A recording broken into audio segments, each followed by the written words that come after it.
नमस्कार बच्चों, मैं श्रीमती रीना दत्ता, प्रधान अध्यापक उच्च प्राथमिक शाला धर्माउर, संकुल केंद्र करंजी, विकास खंड तोकापाल, जिला बस्तर, छत्तीसगढ़। बच्चों, आज मैं पुनः आपके समक्ष इस वीडियो के दूसरे भाग को लेकर के उपस्थित हुई हूँ और हम लोग पढ़ रहे हैं कक्षा 8वीं में इतिहास विषय के अंतर्गत अध्याय 2 भारत में ईस्ट इंडिया कंपनी की स्थापना।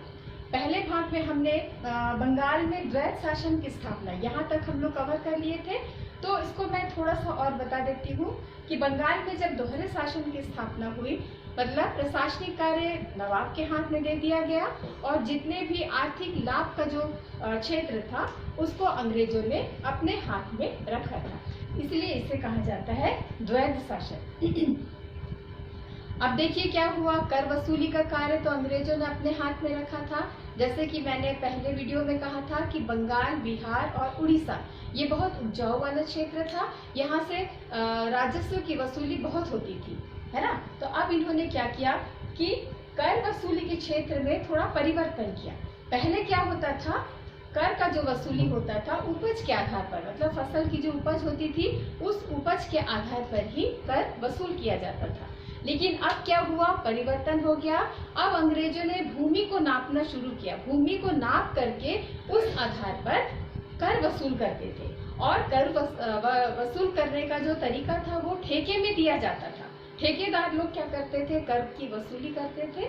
स्वाभाविक रूप से उससे किसानों का बहुत शोषण होता था क्योंकि ठेकेदार अपना भी लाभ कमाते थे। तो स्थिति ऐसी हो गई थी कि बंगाल में सन 1770 में बंगाल में अकाल पड़ गया, अकाल की नौबत आ गई थी, भीषण स्थिति हो गई थी। अब क्या हुआ कि जब इसकी खबर संसद तक पहुंची, ब्रिटिश संसद तक जब इसकी खबर पहुंची तो उन्होंने क्या किया, 19 जून 1773 में रेगुलेटिंग एक्ट को पास किया, रेगुलेटिंग एक्ट पास किया और वारेन हेस्टिंग्स को बंगाल का गवर्नर जनरल बना करके भेजा गया। अब बंगाल में अंग्रेजों का सीधा शासन स्थापित हो गया, बंगाल में अंग्रेजों का सीधा शासन स्थापित हो गया। वारेन हेस्टिंग्स ने के आते ही उसने क्या किया, भारतीय शासकों से लड़ाइयां शुरू कर दी। उसने अवध, मैसूर, मराठा आदि देशों से वो समयानुसार दोस्ती भी कर लेता था और समय पड़ने पर युद्ध और संधि की नीति भी अपनाता था। अवध से मित्रता, वो बंगाल में शासन को सुरक्षित और सुदृढ़ करने के लिए वो क्या किया, अवध से मित्रता कर लिया। वहीं पर मैसूर का जो शासक था हैदर अली से युद्ध किया, उसे संधि किया और प्रथम अंग्रेज मैसूर युद्ध कब हुआ, सन 1767 ईस्वी को प्रथम अंग्रेज मैसूर युद्ध हुआ। इसमें अंग्रेज और हैदर अली के बीच में ये युद्ध हुआ और ये युद्ध 1769 तक चला और 1769 को मद्रास की संधि के द्वारा ये युद्ध क्या हुआ, समाप्त हो गया। और मद्रास की संधि में शर्तें ये रखी गई थी बच्चों कि जब कभी भी बाह्य आक्रमण होगा, मतलब यदि अंग्रेजों के ऊपर आक्रमण होता है तो हैदर अली उनकी मदद करेगा और यदि मैसूर पर आक्रमण होता है, बाह्य आक्रमण, कोई दूसरा यदि आक्रमण करता है तो अंग्रेज हैदर अली को मदद करेंगे। ये संधि की जो शर्तें थी वो कौन सी संधि थी, मद्रास की संधि। जब कब हुआ था ये, 1769 को। परंतु मराठों के पेशवा ने जब हैदर अली पर आक्रमण किया था तो अंग्रेजों ने हैदर अली को मदद नहीं किया, इस वजह से हैदर अली हार गया। हैदर अली जो था वो क्या हुआ, हार गया।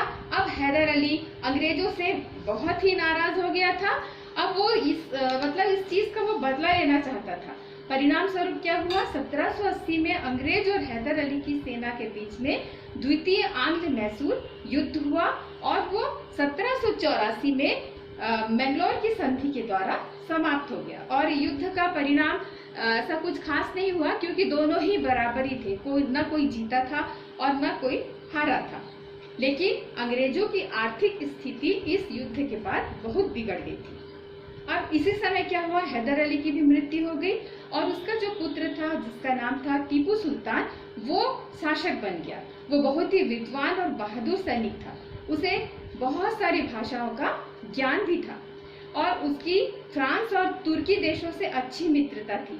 और इसी वजह से अंग्रेज जो थे टीपू सुल्तान के ऊपर शंका करते थे, उसको संदेह करते थे कि ये कहीं फ्रांस और तुर्कों के साथ मिलकर के हमारे विरुद्ध युद्ध न कर दे। तो वो टीपू को हमेशा ही संदेह की दृष्टि से देखते थे। जब टीपू ने त्रावणकोर पर आक्रमण किया तो अंग्रेज उसके विरुद्ध युद्ध में शामिल हुए थे, जबकि जब हैदर अली के साथ वो संधि हुई थी कि वो उनको मदद करेंगे, परंतु त्रावणकोर में जब टीपू ने आक्रमण किया, वहां का युद्ध हुआ, तो अंग्रेज जो थे वो टीपू वो मदद नहीं किए, बल्कि उसके विरुद्ध में वो युद्ध में शामिल हो गए थे। निजाम और मराठों ने भी अंग्रेजों का साथ दिया था, इसके कारण टीपू जो था वो हार गया था और उसने सन 1792 में अंग्रेजों से श्रीरंगपट्टम की संधि की थी। सन 1792 में उसने अंग्रेजों से श्रीरंगपट्टम की संधि कर ली थी और इस संधि से अंग्रेजों को टीपू का आधा राज्य और 3 करोड़ रुपए युद्ध में हर्जाने के रूप में भी मिला था। और 1798 में जब वेलेज़ली, अब देखिए अब तक हम लोग पढ़ रहे थे वारेन हेस्टिंग्स, अब 1798 में वेलेज़ली जो था वो बंगाल का गवर्नर जनरल बन करके भारत आया था। 1798 में वेलेज़ली ये बंगाल का गवर्नर जनरल बन करके आया और वेलेज़ली ये सभी जितने भी गवर्नर जनरल बच्चों भारत में आए थे वो सबकी एक ही नीति थी, साम्राज्य का विस्तार करना। तो इसकी भी वही नीति थी वेलेज़ली की, साम्राज्य विस्तार का उसकी जो नीति थी, उस नीति का नाम था सहायक संधि। सहायक संधि के द्वारा क्या किया देखो, वो उसकी कुछ शर्तें थी। उस शर्तों में सबसे पहला था कि जो भी सहायक संधि स्वीकार करता था उस राज्य को अपने पास अंग्रेज सेना रखनी पड़ती थी और जिसका खर्चा उन्हीं राज्य को उठाना पड़ता था। दूसरी शर्तें थी कि अपनी सेना से अंग्रेजों के अतिरिक्त सभी यूरोपीय लोगों को हटाना आवश्यक था, है ना। और तीसरा ये था कि एक अंग्रेज रेजिडेंट रखना पड़ता था। जो भी भारतीय राजा सहायक संधि को स्वीकार करता था उनको अपने राज्य में एक अंग्रेज रेजिडेंट रखना पड़ता था और उसकी सलाह से ही वो शासन करते थे। और चौथा जो शर्त था वो ये था कि अन्य देशों से कूटनीति संधि करने के पहले वो अंग्रेजों से पहले अनुमति लेंगे, बिना अनुमति के भारतीय शासक कुछ भी नहीं कर पाएंगे। और पांचवा जो था वो था कंपनी को वार्षिक कर देना पड़ता था, कंपनी को वार्षिक कर देना पड़ता था। अब वेलेज़ली ने अपनी सहायक संधि का क्रियान्वयन सबसे पहले हैदराबाद के निजाम से, फिर अवध के नवाब से किया। जब उसने मैसूर को इसके लिए बाध्य करना चाहा तो टीपू ने संधि करने से इनकार कर दिया। इस समय मैसूर का जो शासक था टीपू सुल्तान था। टीपू सुल्तान के पास ये प्रस्ताव रखा गया था कि आप भी सहायक संधि के शर्तों को स्वीकार कीजिए। तो टीपू ने क्या किया, साफ इनकार कर दिया, जिससे क्या हुआ, अंग्रेजों ने मैसूर पर आक्रमण कर दिया और 1799 में चतुर्थ अंग्रेज मैसूर युद्ध हुआ।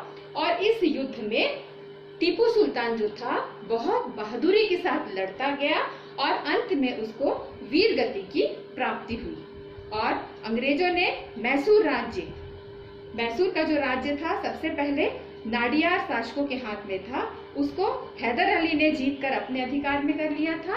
अब अंग्रेजों ने क्या किया, मैसूर राज्य को अब वापस नाडियार शासकों को दे दिया और उनसे सहायक संधि कर अप्रत्यक्ष रूप से उसको अपने अधिकार में कर लिया। मतलब नाडियार राज्यों को, वो शासकों को मैसूर का राज्य दे दिया और बदले में कहा कि आप हमारे साथ सहायक संधि करिए। मतलब ये स्वाभाविक रूप से अब समझ में आ रहा है ना कि अप्रत्यक्ष रूप से अंग्रेजों का वहां पर मैसूर पर अधिकार हो गया, है ना। उसके बाद क्या हुआ बच्चों,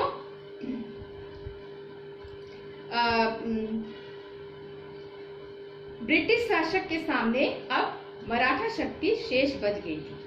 उनमें मराठों में पारिवारिक संघर्ष चल रहा था। वेलेज़ली ने उसका पूरा फायदा उठाया और अपने संधि का प्रस्ताव उनके सामने रख दिया। किसके सामने, मराठों के सामने।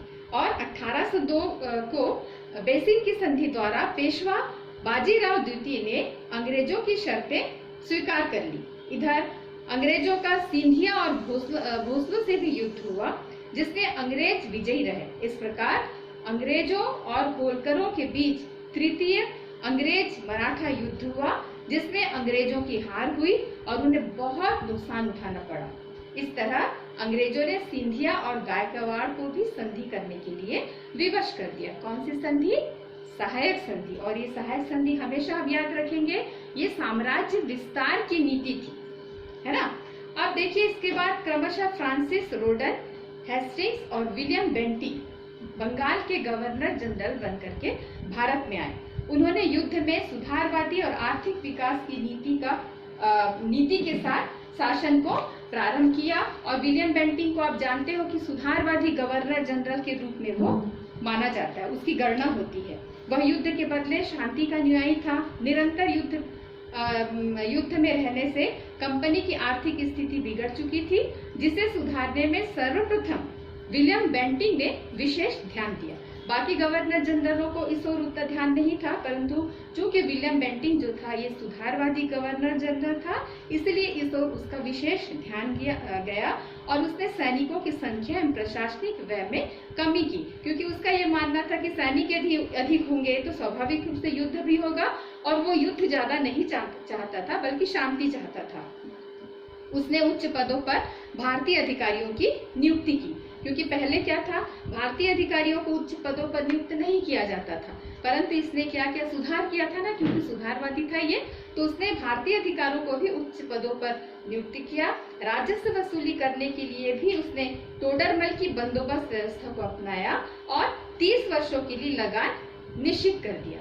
इसके बाद उसने क्या किया, समाज में जो बहुत सारी कुप्रथाएं फैली हुई थी, जैसे सती प्रथा, बाल विवाह, बाल हत्या, नर बलि प्रथा, इन पर भी उसने रोक लगाया और इसके विरुद्ध में कठोर कानून बना दिया।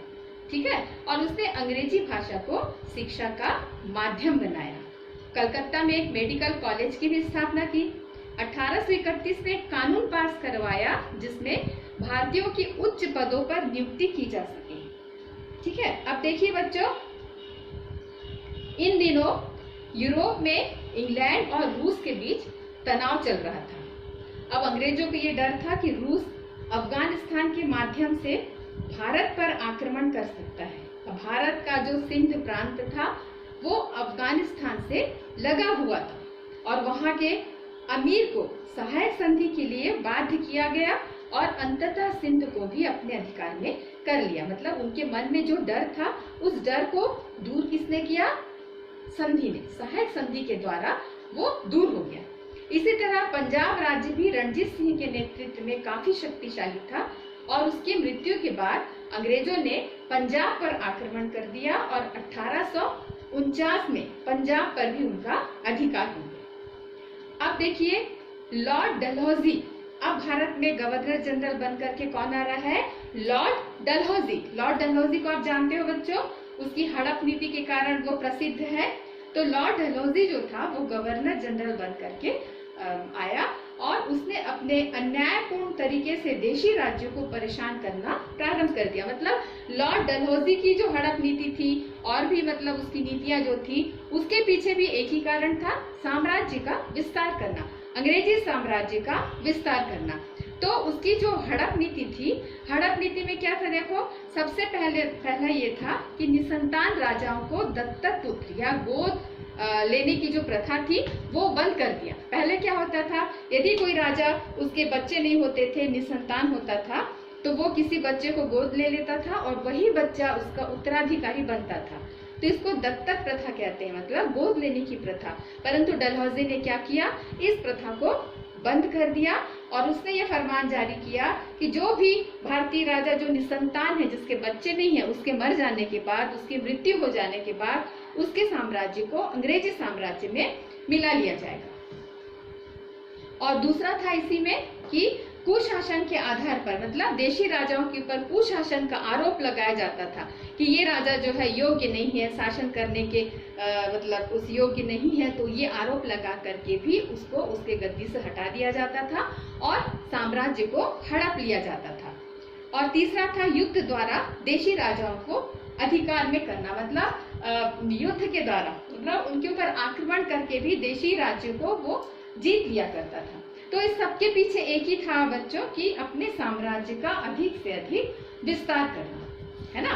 और उसकी इस जो पहली नीति थी, दत्तक प्रथा वाली जो नीति थी, उसके अंतर्गत उसने सतारा, जयपुर, झांसी, नागपुर, उदयपुर इन राज्यों को अंग्रेजी साम्राज्य में मिला लिया था। और इसी तरह अब उसकी जो दूसरी नीति थी कि राजाओं के ऊपर अयोग्यता का जो आरोप लगाया जाता था, उसके अनुसार उसने अवध को अपने अधिकार में कर लिया था और युद्ध के द्वारा, मतलब तीसरी जो नीति थी कि युद्ध के द्वारा उसमें वो पंजाब को अपने अधिकार में कर लिया था, है ना।